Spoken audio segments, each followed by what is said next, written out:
Capítulo 11. Historia de Belino. Cuelgo los hábitos y endoso el traje militar. Entro al servicio de mi patria. Hice presentir al lector el desenlace más feliz. No hallo expresiones para dar a comprender toda la voluptuosidad que aquel ser encantador me reservaba. Ella fue quien se acercó a mí tan pronto como me hube acostado. Sin hablarnos, se confundieron nuestros besos y llegué al colmo del goce sin haber tenido tiempo de buscarlo. Después de la victoria más completa, ¿qué hubiesen ganado mis ojos y mis dedos en investigaciones que no podían procurarme más certeza de la que poseía? Dejaba vagar mi mirada por aquel hermoso rostro animado del más tierno amor. Después de un momento de éxtasis, un nuevo fuego abrazó otra vez nuestros sentidos y lo apagamos en un mar de nuevas delicias. Belino se sentía obligado a hacerme olvidar mis penas y a corresponder al ardor que me habían inspirado sus encantos. Llegó por fin el instante de un reposo que hizo necesario el exceso de la actividad de nuestros placeres. No se hallaban agobiados nuestros sentidos, pero necesitaban esa tranquilidad que los repone y les devuelve esa especie de elasticidad que la acción necesita. Belino fue el primero en romper el silencio. «Amigo mío», dijo ella, «¿estás satisfecho? ¿Me has encontrado bastante tierna y enamorada?» «¿Enamorada? Traidora. Confiesas, pues, que no me equivocaba al suponer que eras una mujer encantadora. Y si es cierto que me amabas, dime cómo has podido diferir tanto tiempo tu felicidad y la mía. ¿Pero es seguro que no me equivocaba? Convéncete, soy toda tuya». Qué examen, qué de encantos, qué de goces, pero no hallando traza alguna de una monstruosidad que tanto me había repugnado. «¿Pero en qué se ha convertido?», le pregunté, «aquella horrible deformidad». «Escucha y lo sabrás todo. Me llamo Teresa. Mi padre, pobre empleado en el Instituto de Bolonia, tenía como huésped al célebre Salimberi, castrado, excelente músico. Era joven y guapo. Me cobró afecto y quiso enseñarme la música. Pareciéndole hermosa mi voz, se tomó gran interés por mí y al cabo de un año me acompañaba perfectamente al clavicordio. Su recompensa fue la que su ternura le obligó a pedirme, y se la concedí sin considerarme humillada, porque le quería mucho. Sin duda, los hombres como tú son muy superiores a los de su especie, pero Salimberi era una excepción. Era inteligente, modesto y discreto, rico y generoso. Subvenía a la educación de un muchacho de mi edad en casa de un profesor de música en Rímini. Su padre, pobre y cargado de una numerosa familia, sintiendo próxima la hora de su muerte, no concibió nada mejor que hacer mutilar al infortunado niño, a fin de que, merced a su voz, pudiese ser el sostén de la familia. Este muchacho se llamaba Belino. La buena mujer que habéis visto en Ancona era su madre, y todo el mundo cree que es la mía. Hacía un año que yo pertenecía a Salimberi, cuando un día me anunció llorando que se veía obligado a separarse de mí para ir a Roma, pero me prometió que nos volveríamos a ver. Lo había arreglado todo para que mi padre hiciese continuar mi instrucción, pero precisamente murió entonces mi padre y me encontré huérfana. Viéndome en tal estado, Salimberi no pudo resistir a mis lágrimas. Resolvió llevarme a Rímini para ponerme en la misma escuela en que hacía educar a su joven protegido. Pero, triste coincidencia, Belino había muerto el día anterior. Entonces se le ocurrió la idea de llevarme a Bolonia bajo el nombre de Belino y hospedarme en casa de la madre del difunto, la cual, siendo pobre, tendría interés en guardar el secreto. Los demás hijos de esa mujer, me dijo, no sospecharán nada, pues no vieron a su hermano sino muy niño. Si me quieres, es preciso que renuncies a tu sexo. Tomarás todas las precauciones necesarias para que nadie averigüe que eres mujer. Cuando se desarrolle tu pecho dentro de algunos años, no tendrás al parecer más que un defecto propio de muchos de mi especie. Además, yo te daré un pequeño aparato que te enseñaré a colocar de modo que, si algún día te ves obligada a someterte a un reconocimiento, fácilmente pueden creer que eres hombre. A todo accedí. Llegamos a Bolonia al anochecer y la madre de Belino se allanó a todo mediante un poco de oro. Salimberi trajo el instrumento que había de completar mi metamorfosis. Me enseñó a colocarlo con goma tragacanto en presencia de mi nueva madre y me encontraba exactamente igual a mi amigo. Esto me hubiera divertido si la súbita partida del ser a quien yo adoraba no me hubiese traspasado el corazón. Salimberi ha muerto joven, hace un año, en el Tirol. Su pérdida me ha reducido a sacar partido de mis disposiciones para vivir. Mi madre ficticia me aconsejó que continuara pasando por castrado con la esperanza de llevarme a Roma. Mientras tanto, aceptó el teatro de Ancona, al cual destina a Petrone como bailarina, es decir, que realizamos el mundo al revés.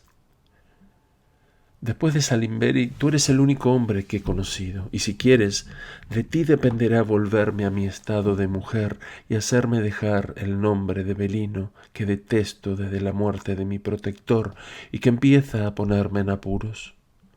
No he cantado más que en 2 teatros, pero cada vez he tenido que someterme a la denigrante prueba, pues todo el mundo encuentra que parezco muy joven y no quieren admitirme sino después de la vergonzosa convicción. Por fortuna, hasta ahora solo he tenido que habérmelas con curas viejos que de buena fe se han contentado con una ligera inspección, después de la cual han pasado informe al obispo pero después puede suceder que tenga que tratar con jóvenes y entonces el examen sería mucho más minucioso. Además, me hallo expuesta a las persecuciones diarias de 2 especies de individuos, de los que, como tú, no pueden creer que yo sea hombre y de los que, para satisfacer abominables gustos, se felicitan de que lo sea o les conviene suponerme tal. Estos últimos, sobre todo, me asedian. Sus pasiones son tan infames, tan bajas sus costumbres, que se me subleva el alma, hasta el punto de que temo dar de puñaladas a alguno en uno de los arrebatos de ira que me causan sus infames proposiciones. Por piedad, ángel mío, si me quieres, sé generoso, sácame de este estado de oprobio y de abyección. Tómame contigo. No pretendo ser tu mujer, me contento con ser tu amiga. Mi corazón es puro. Me siento hecha para honrar mi vida con una entera fidelidad hacia mi amante. No me abandones, la ternura que me has inspirado es verdadera. Su enternecimiento y el encanto persuasivo de sus labios me hicieron verter lágrimas de amor y de tierno interés.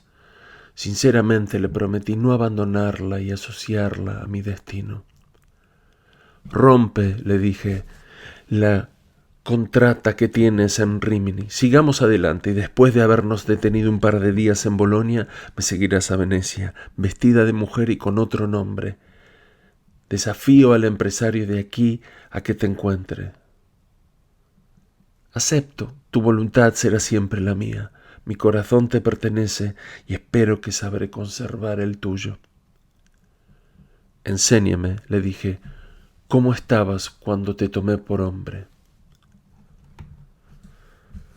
Se levanta, abre su baúl, saca la máscara y la goma, se la aplica y tuve que admirar la invención.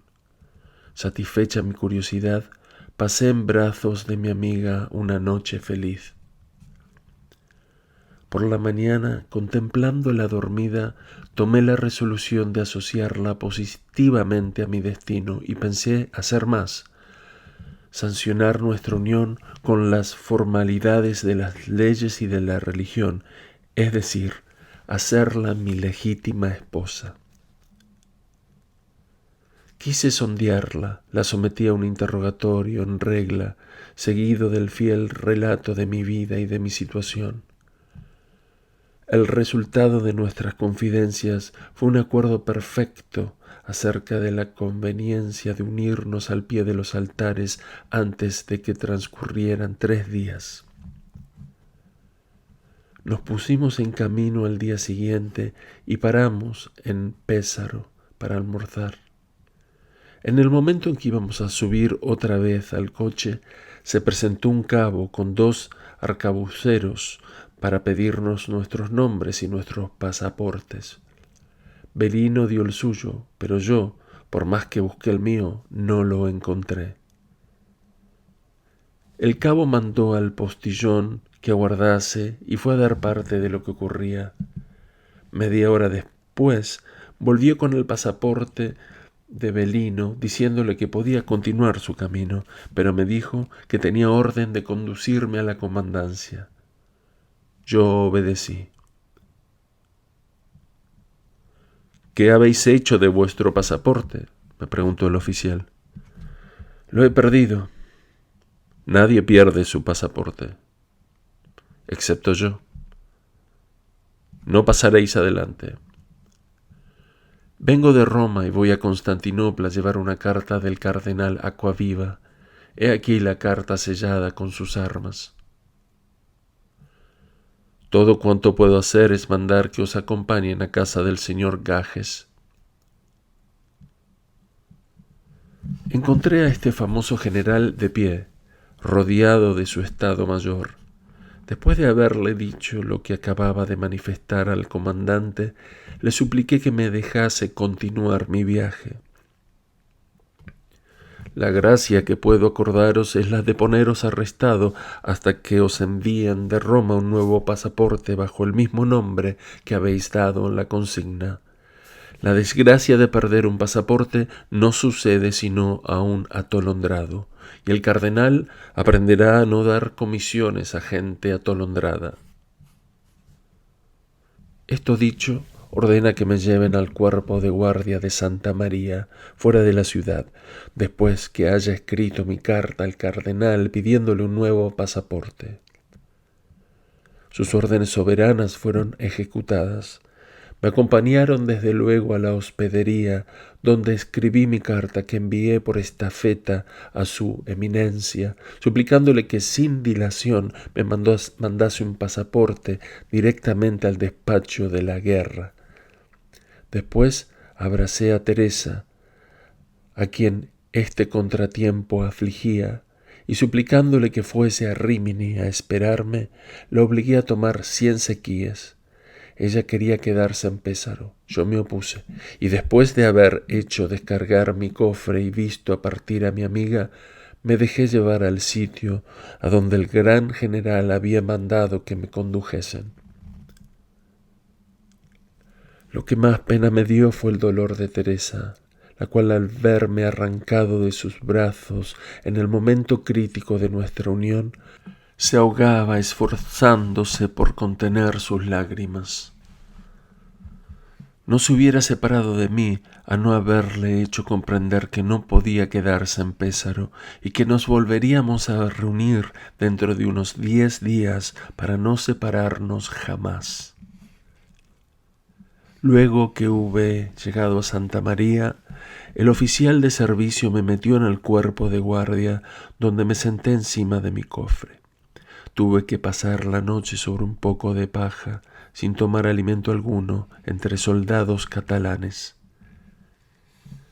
Al día siguiente por la mañana, el nuevo oficial de guardia me sorprendió preguntándome con finura: ¿A qué debo el honor de teneros bajo mi vigilancia, señor abate? Aquel tono devolvió toda la elasticidad a mis pulmones. Referí al oficial mi contratiempo y le pareció chistoso, pero un carácter que de tal cosa se reía no podía desagradarme por los puntos de contacto que al parecer había de tener con el mío. Se apresuró a darme un soldado para servirme y pronto tuve una cama, varias sillas y una mesa. Después de haberme invitado cortésmente a participar de su comida, me propuso una partida de piquet, pero enseguida me advirtió que yo no estaba a su altura y que el oficial que lo relevaría al día siguiente jugaba aún mejor que él. Perdí 3 o 4 ducados. Al concluir, me aconsejó que me abstuviese de jugar al día siguiente y observé su consejo.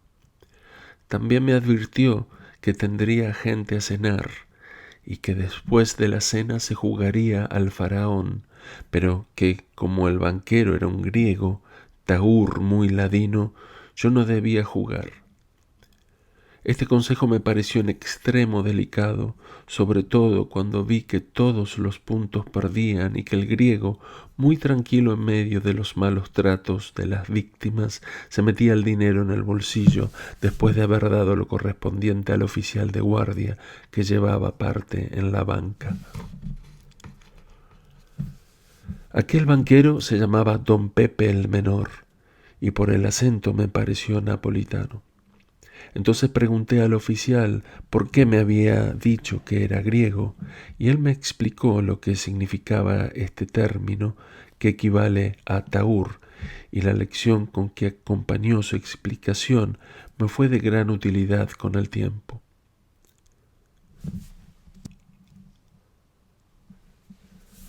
Durante los 5 días que siguieron, mi vida fue uniforme y bastante triste, pero al sexto vi volver con gusto al mismo oficial que vino de guardia al mismo punto.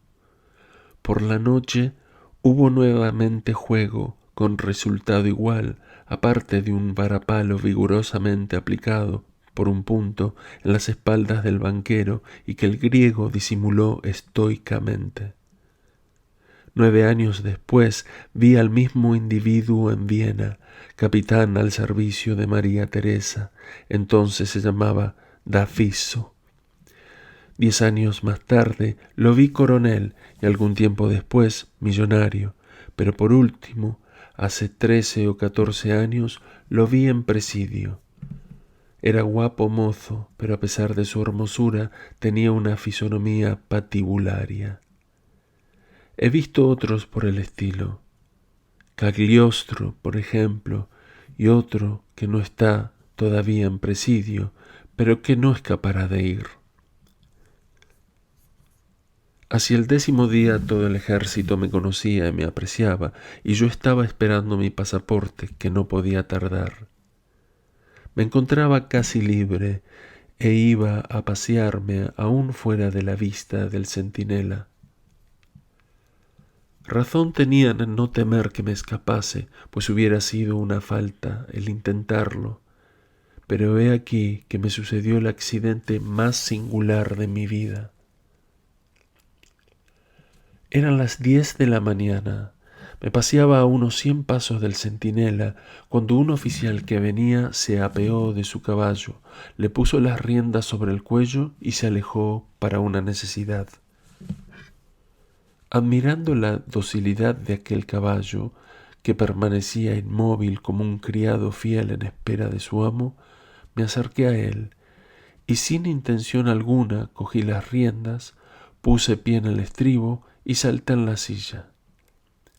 Era la primera vez que montaba un caballo. No sé si lo toqué con mi bastón o con mis tacones, lo cierto es que el animal salió escapado. Yo perdí el estribo del pie derecho. Para sujetarme apretaba las piernas. El caballo se sentía oprimido y corría cada vez más. El último centinela avanzado me gritó dándome el alto. No pude obedecer y oí silbar algunas balas con que acompañaron mi desobediencia involuntaria.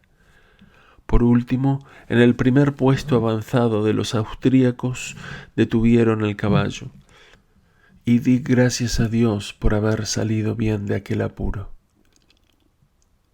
Un oficial de húsares me pregunta a dónde voy tan aprisa, y mi palabra, más pronta que el pensamiento, contesta que no puedo dar cuenta sino al príncipe Lobkowitz, que mandaba el ejército y cuyo cuartel general se hallaba en Rímini. El oficial ordena a 2 húsares que monten a caballo, y después de haberme hecho montar en otro, me acompañan a galope a Rímini, donde el oficial de guardia me hace presentar al príncipe. Su Alteza estaba solo, y le referí simplemente lo que acababa de pasarme. Mi relación le hizo reír, a pesar de que me dijo que todo aquello le parecía inverosímil. Llamó a uno de sus ayudantes y le dijo que me acompañara hasta las afueras de Cesena. Una vez fuera de la puerta, añadió dirigiéndose a mí, podéis ir a donde se os antoje, pero guardaros bien de volver a mi ejército sin pasaporte, porque podrá costaros caro. Le pedí que me devolviera el caballo, a lo cual contestó que no me pertenecía. No se me ocurrió suplicarle que me dejase ir al punto de donde venía, y lo sentí, aunque tal vez hice bien. El oficial encargado de acompañarme me hizo entrar en un café a tomar una taza de chocolate. Vi pasar a Petrone y, aprovechando un momento en que el oficial hablaba con otro, le dije que fingiera no conocerme y le pregunté dónde vivía, lo cual me dijo. Tomado el chocolate, el oficial pagó y salimos. Llegamos a la puerta de la ciudad y nos separamos. Me vi en libertad, con oro y alhajas, pero sin mi cofre. Teresa estaba en Rímini, a donde yo no podía volver. Resolví pasar a Bolonia para tomar pasaporte y volver a Pésaro, donde probablemente encontraría mi pasaporte de Roma. No podía resignarme a perder mi cofre, y no quería estar privado de Teresa hasta la terminación de su contrato con el empresario de la ópera de Rímini. Llovía, y como yo iba de cuerpo gentil, con media de seda, necesitaba un coche. Me cobijé bajo el vestíbulo de una iglesia y me puse la casaca al revés para que no me tomasen por un abate. En esto acertaron pasar varias recuas de mulos cargados que iban a Rímini. Seguía lloviendo, y en el momento en que los mulos pasaban a mi lado, puse maquinalmente la mano sobre el cuello de uno y así, siguiendo el paso lento de las bestias, entré en Rímini sin que nadie reparase en mí, ni siquiera los arrieros. Di unos cuantos cuartos al primer pillete que encontré y me hice acompañar a casa de Teresa. Con mis cabellos disimulados bajo un gorro de dormir, el sombrero agachado, mi hermoso bastón oculto bajo mi casaca, parecía un pobre diablo. Pregunté por la madre de Belino, y el ama de casa me introdujo en un cuarto donde se hallaba toda la familia con Teresa vestida de mujer. Yo contaba sorprenderles, pero Petrone les había hablado de nuestro encuentro y me esperaban. Conté mi historia.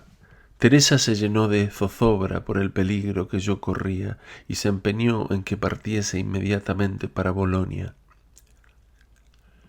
Teresa me hizo entrar en su cuarto y me explicó la situación de la familia. Ella había encontrado al empresario antes de entrar a Rímini y le había indicado la casa en que había de vivir con su madre y sus hermanos. habiéndole declarado ella que era mujer y que no quería seguir pasando por castrado, el empresario se había alegrado mucho porque perteneciendo Rímini a otra legación que Ancona, las mujeres podían salir en la escena. Concluyó diciendo que su contrato no duraba sino hasta principios de mayo y que entonces iría a juntarse conmigo donde yo quisiese. Tan pronto como tenga un pasaporte, le dije, nada podrá impedirme que permanezca a tu lado hasta que te encuentres libre. A pesar de la peligrosa situación en que me hallaba, pasé todo el día y parte de la noche con mi amada, dándole repetidas muestras de mi amor. Por la madrugada pude salir sin dificultad de la población con unos arrieros, de los cuales me separé en Savignan, desde donde fui en coche a Bolonia. Escribí al oficial francés que había estado tan amable conmigo en el cuerpo de guardia de Santa María. Le suplicaba que viese en la Secretaría de la Guerra si había llegado mi pasaporte y que, en tal caso, me lo mandase. También le suplicaba que averiguase de quién era el caballo que me había llevado, para pagárselo, como era justo. De todos modos, resolví aguardar a Teresa en Bolonia y se lo avisé suplicándole que me escribiese a menudo. En Bolonia me hospedé en una pequeña hostería a fin de no llamar la atención de nadie. Pensé en las pocas probabilidades que tenía de recuperar mi cofre y en la necesidad de hacerme ropa. Esto pensando, me puse a reflexionar que probablemente no haría ya mi carrera en el estado eclesiástico y tuve el capricho de metamorfosearme en oficial, seguro de no tener que dar cuenta a nadie de mis acciones. Esta idea era natural a mi edad, pues venía de 2 ejércitos, donde lo único que había visto respetar era el uniforme, y me gustaba hacerme respetar también. Además, queriendo yo volver a Venecia, me sonreía la idea de presentarme bajo la librea del honor, donde tanto me habían maltratado bajo la de la religión. En 24 horas, merced a un sastre inteligente, quedé transformado en discípulo de Marte. Compré una larga espada y fui a pasearme por la población. Me mudé a una habitación mejor y aún recuerdo la agradable impresión que me causé a mí mismo cuando pude admirarme a mi sabor en un gran espejo. Mi uniforme era blanco, a excepción de la levita, que era azul, con un lazo de oro y plata en el hombro. Todo el día me di importancia en los cafés y en el paseo. Por la noche, el hostelero se me presentó con un libro para que me inscribiera en él. Casanova. Profesión: oficial. ¿Al servicio de quién? De nadie. ¿Vuestra patria?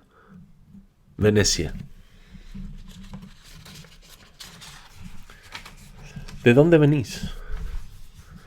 No os importa. Estas palabras, pronunciadas con cierto énfasis, produjeron su efecto. El hombre se fue dejándome tranquilo y comprendí que sólo había venido instigado por algún curioso, pues yo sabía que en Bolonia se vivía en completa libertad. El día siguiente el banquero Orsi me pagó una letra de cambio, contra la cual tomé una de 600 sequíes sobre Venecia y 100 sequíes en oro. Luego, como el día anterior, fui a darme importancia por la población. Al 4º día de mi permanencia en Bolonia, recibí por un propio una carta de Teresa. El duque de Castropiñano, después de haberla oído cantar, le había ofrecido 1000 onzas por un año, pagados los gastos de viaje, si quería cantar en el teatro de San Carlos, inmediatamente después de su contrata de Rímini. Había pedido un plazo de 8 días para decidirse y en su carta me enviaba 2 hojas separadas. La una era la escritura del duque, que me remitía para que me enterase, no queriendo ella firmarla sin mi parecer. La otra era un compromiso formal de permanecer toda su vida a mi servicio. Por primera vez en mi vida me encontré en la necesidad de reflexionar antes de tomar una resolución. 2 motivos igualmente poderosos mantenían la balanza en equilibrio: el amor propio y el amor. Por un lado me estremecía al pensar que mi amor pudiera servir de obstáculo a la fortuna de Teresa. Por otro, temblaba a la idea de lo que iba a sufrir mi amor propio si yo iba a Nápoles viviendo a expensas de una mujer. ¿Qué hubieran dicho mi primo don Antonio, don Polo y su simpático hijo, don Leilo Carrafa y toda la nobleza que me conocía? Reflexionando después que en la flor de la edad iba a encadenarme y renunciar de sopetón a la alta fortuna para la cual se me figuraba que había nacido, sentí que la balanza perdía su equilibrio y que mi razón imponía silencio a mi corazón. Creyendo haber encontrado un pretexto para ganar tiempo, me agarré a él. Escribí a Teresa que aceptase en su nueva contrata, que fuese a Nápoles y que estuviese segura de que yo iría a encontrarla o en el mes de julio o a mi regreso de Constantinopla.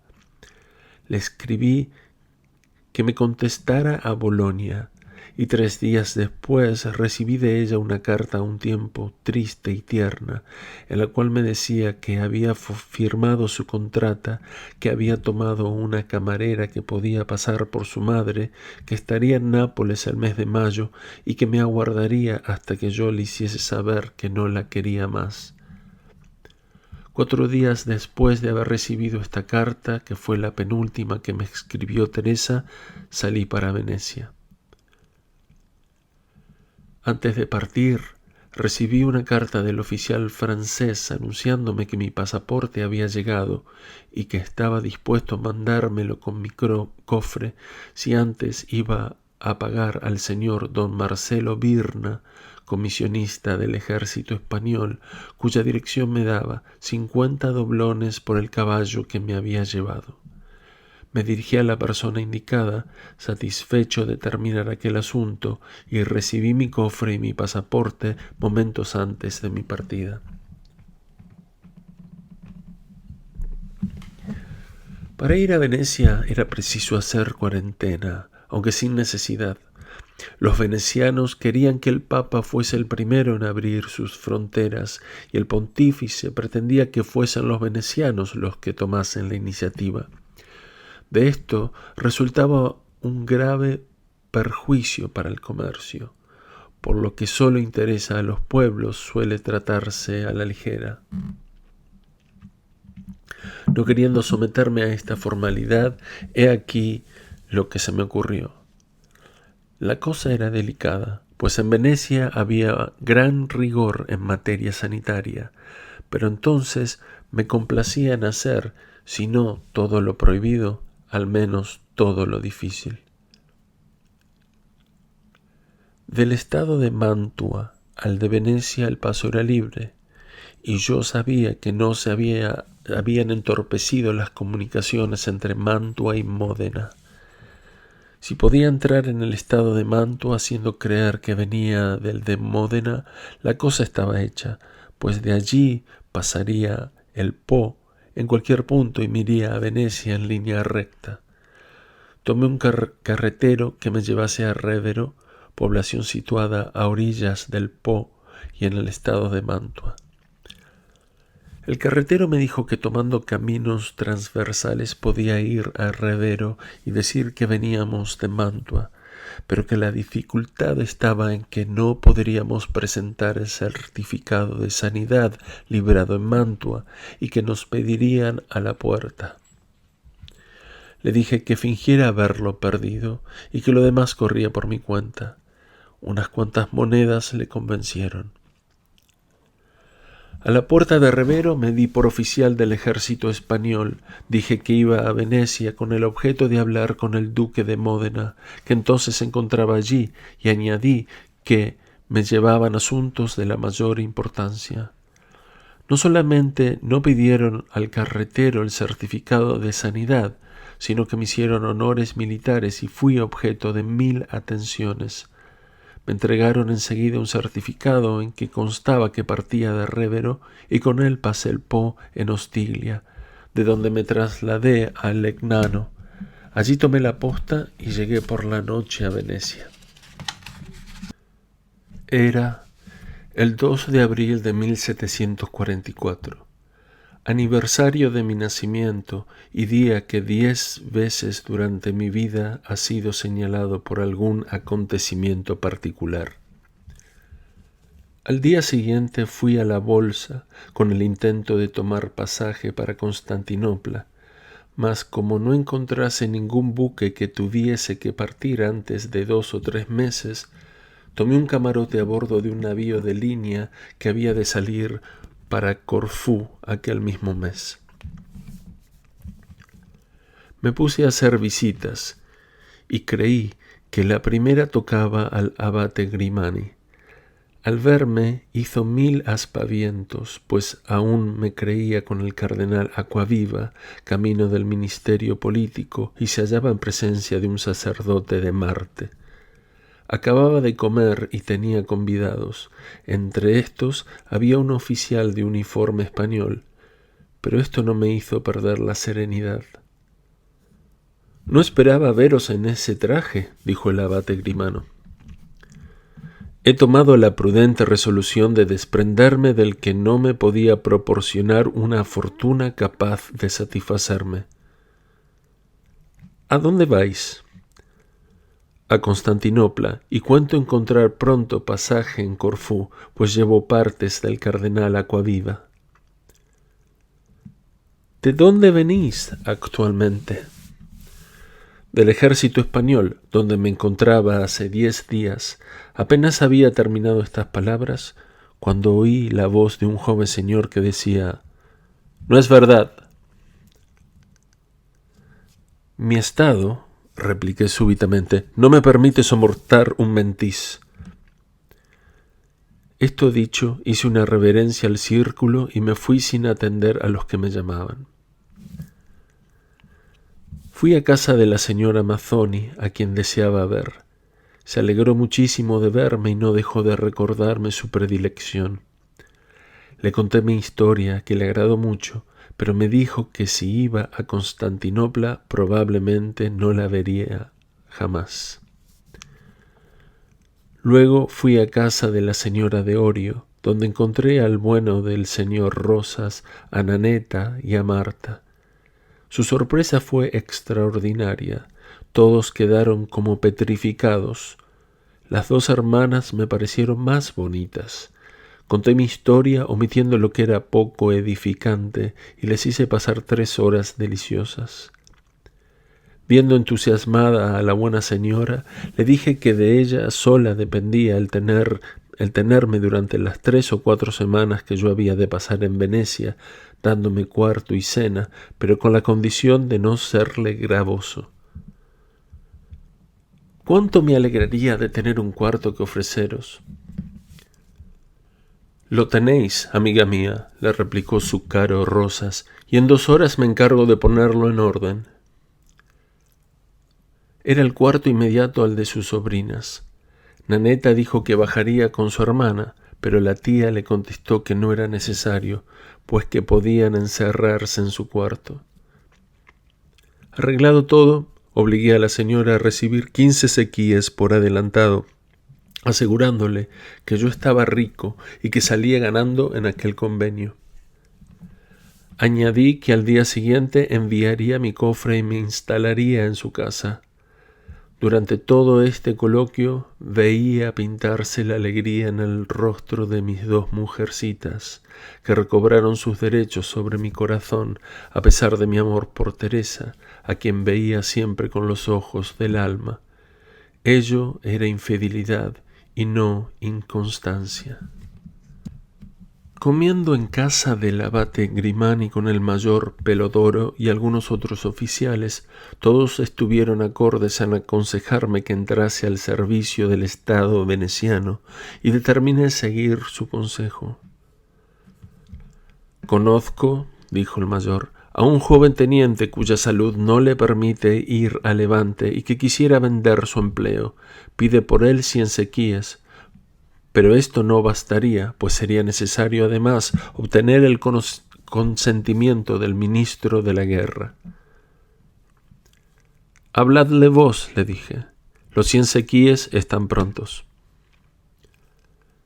El mayor se comprometió a hablar con el ministro. Por la noche fui a casa de la señora de Orio y me hallé perfectamente alojado. Después de la cena, la tía dijo a sus sobrinas que fuesen a instalarme en mi cuarto, y como es de suponer, el trío pasó una noche deliciosa. Las noches siguientes se repartieron la agradable tarea, alternando por turno, y a fin de evitar toda sorpresa en el caso de que a la tía se le ocurriese visitarlas, quitamos hábilmente una tabla del tabique, merced a lo cual podía pasar sin abrir la puerta. Pero la excelente tía, que nos tenía por 3 modelos de virtud, no nos puso nunca en el caso de apelar a este recurso. A últimos meses entré al servicio de la República en calidad de alférez en el regimiento de Bala, que se encontraba en Corfú. El que había salido en virtud de mis 100 sequíes era teniente, pero el ministro de la guerra me alegó razones a las cuales tuve que someterme. Me prometió, sin embargo, que al cabo de un año sería infaliblemente promovido al empleo de teniente y que además me concederían licencia para ir a Constantinopla. El ilustre senador Vendremín me procuró el favor de ir a Constantinopla con el caballero Venier, que iba en calidad de baile, pero éste no había de llegar a Corfú sino un mes después que yo, y me prometió tomarme de paso. Pocos días antes de ponerme en camino, recibí carta de Teresa diciéndome que girase contra ella siempre que tuviese necesidad de dinero. A bordo comí en la mesa del espléndido consejero veneciano don Antonio Dolfin, que iba a Zante y a quien me había presentado el abate Grimani. Yo iba bien provisto de ropa, dinero y alhajas. Nuestro buque llevaba 24 cañones y 200 soldados esclavones. Pasamos de Malamoco a Istra durante la noche y anclamos en el puerto de Orsera para hacer lastre. Mientras duraba esta operación, me estuve paseando con algunos otros por aquel feo lugar donde yo había pasado 3 días 9 meses antes. Pero gracias a mi vistoso uniforme, nadie hubiese conocido en mí al enclenque abate que sin fray Estéfano hubiera parado sabe Dios en qué.